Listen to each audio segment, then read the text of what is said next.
This video will clarify fundamentals of time domain analysis and discuss about the main statistical features to characterize signals with Altair Compose. In a few words, we will talk about analysis of signals and mathematical functions as a function of time. And most people are relatively comfortable with time domain representations in comparison with frequency domain.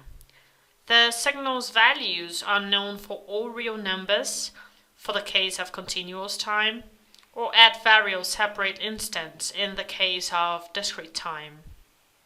Starting with the concepts, let's talk about characteristics of a signal.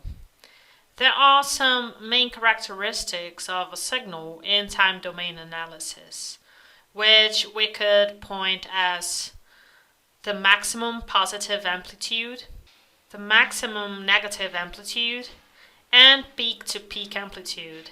As the name suggests, it represents the amplitude going from one peak to the other. Regarding time response, it corresponds to the output of a system as a response of an input excitation, which is a function of time. And it can be transient, like a chirp signal whose frequency increases with time, or steady state, like sine waves or a composition of different sine waves.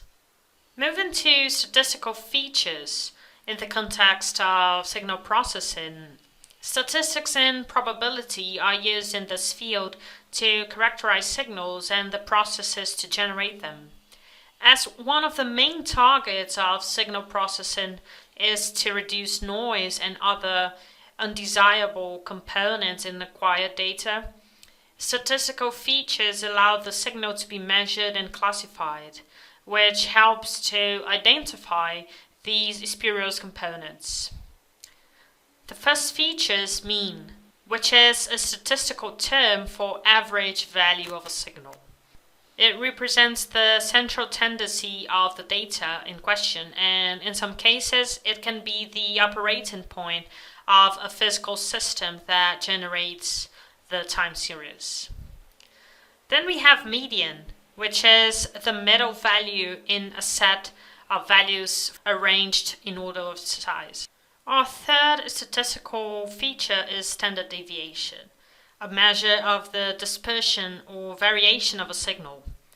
As most acquired signals do not show a well-defined peak-to-peak value, but have a random nature instead, standard deviation is a more generalized method for these cases.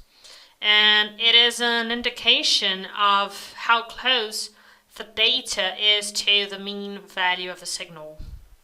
Then we have RMS, which stands for root mean square. It is also called quadratic mean, and it's very useful because other measures like mean don't tell us much because the negative values cancel the positive ones. And that's why we need a measure of the magnitude of all samples without considering them positive or negative. That's why it is a representation of the average power of the signal. There are also some higher order statistical attributes of a time series, as we're going to see now. The first of them is crest factor, a ratio of signal's peak value to its RMS value. It is an indication of how extreme the peaks are in a time series. In the case of a sine wave, for example, it is approximately 1.41, which is the most common crest factor for electrical appliances. And when a load has a crest factor of more than this value, the source must supply the peak current desired by the load. Otherwise, the source voltage will become distorted by the excess peak current.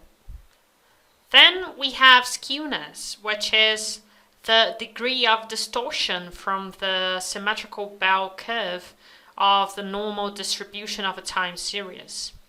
It measures the lack of symmetry in a data distribution, which means that a symmetrical distribution will have a skewness of 0. We can use a histogram plot like this one to have a graphical representation of the frequency distribution. The data is divided into class intervals denoted in x-axis. And on the y-axis, we have the frequencies of the data. Each rectangle represents the number of frequencies that lie within that particular class interval. If the peak of the distribution was left of the average value, it gives a positive skewness in the distribution. And in practical terms, it means that most samples of the signal were smaller than the average value. The mean of positively skewed data is greater than the median. On the other hand, if the peak of the distributed data was right of the average value, that gives a negative skew. That means that most samples of the signal were greater than the average value. The mean of negatively skewed data is smaller than the median. Finally, we have kurtosis, which is a measure of the tails of distribution in a time series. In other words, it means that we analyze how flat or peaked the signal is. A high kurtosis in a dataset indicates that the signal has sharp peaks or outliers. And low kurtosis is the opposite, with a signal with low peaks. In the definition of kurtosis, its value for a normal distribution is 0, and it characterizes a mesokurtic distribution. In the example that we see in this image, the kurtosis is close to 0 because it was calculated based on a random discrete dataset with normal distribution. Laplace distribution has a higher kurtosis, and therefore we can see a sharper tail, whose denomination is leptokurtic distribution. Then we have uniform distribution, which has negative kurtosis and the thinnest tail of these three probability distributions, called platykurtic distribution. In the following example, let's see how to compute crest factor, skewness, and kurtosis and interpret these results. Let's create a simple x vector from 0 to 2 times pi spaced by 0.1 and compute its sine wave. With the signal, calculate the RMS value and create a matrix with the same size of the signal so we can plot it, as we're going to see in a minute. Let's do the same operation to get the maximum value of the signal and create its respective vector. The crest factor is simply the relation between these two. Let's also calculate the skewness, the mean, the median, and the kurtosis of the signal. Then, this block creates a plotting area to show the sine wave, the RMS curve, and the peak curve, with a legend to identify each one of them. Now let's modify the original sine wave to get a different crest factor. Let's change only one point from that wave, where the peak happens, to update its value to 3. Then we can see the same actions explained before and the calculation of the new crest factor, mean, median, skewness, and kurtosis. We are also going to plot the modified sine wave, its RMS and peak curves in a different plotting area. When we run the script, we can see the modification of the original sine wave, and in the command window we have all output values. We will understand now that these parameters are strongly correlated. Let's investigate the printed values and interpret them. Starting from the first signal, we see a crest factor of 1.41 because it's a sine wave like we saw before. Now we also have skewness, whose value is approximately 0. And it's not exactly 0 because it was calculated based on a discrete dataset. In this case, the mean is equal to the median, as expected. And we also have, for the same sine wave, a kurtosis value equals to 1.45. Now let's analyze the second signal, where we introduced an outlier. Its crest factor increased because we have a higher peak than before. Its skewness is now greater than 0, which means that most samples of the signal are smaller than the average value.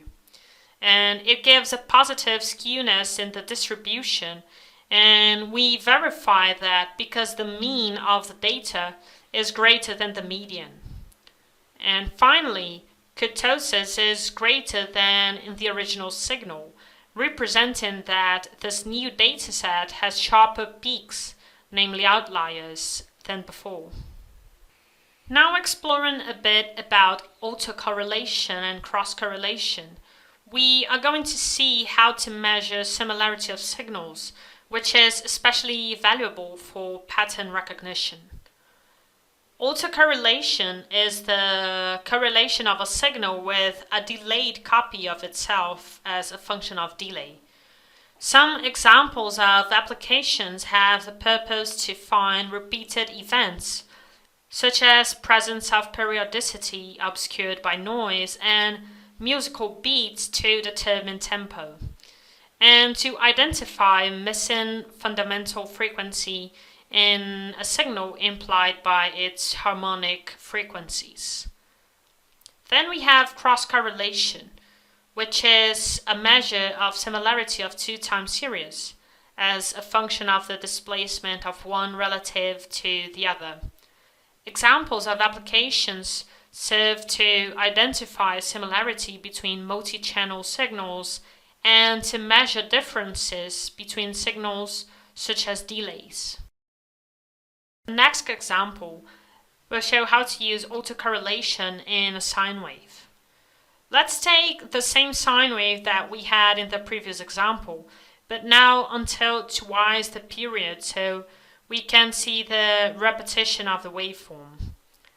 After plotting it, we can use x-core function to estimate both autocorrelation and cross-correlation depending on the number of inputs given.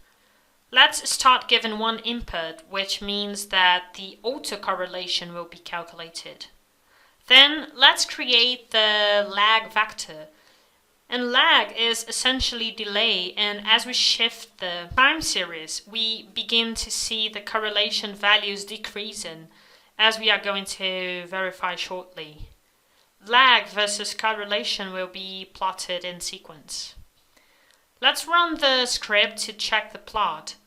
We see the first one with the original sine wave and the second one with the autocorrelation. The origin of the function is in the middle of the data set, and for any time series we will have perfect correlation at lag equals to 0, since we are comparing same values with each other. As we start to shift the signal, we see the reduction of correlation, and the next peak of the autocorrelation function is at the time period of the signal. As we are talking about a sine wave, its period is 2 times pi, where the peak happens. Finally, let's see how to use cross-correlation in a sine wave with a phase-lagged sine wave. Let's take the sine wave as before and create a phase-lagged one. These signals have the same frequency, but the second one has a difference of phase of pi over 2 radians. Now, using the same x-core functions, we can give two arguments, meaning that the two signals will be compared to estimate the cross-correlation. When we run the script to check the plot, we can use the same principle explained before to understand the cross-correlation between these two signals. As we added a phase lag of pi over 2 in the second sine wave, we can see that their correlation is maximum at this point instead of 0 like in the previous example. And the next peaks are multiples of pi, expressing other points where the signals strongly correlate.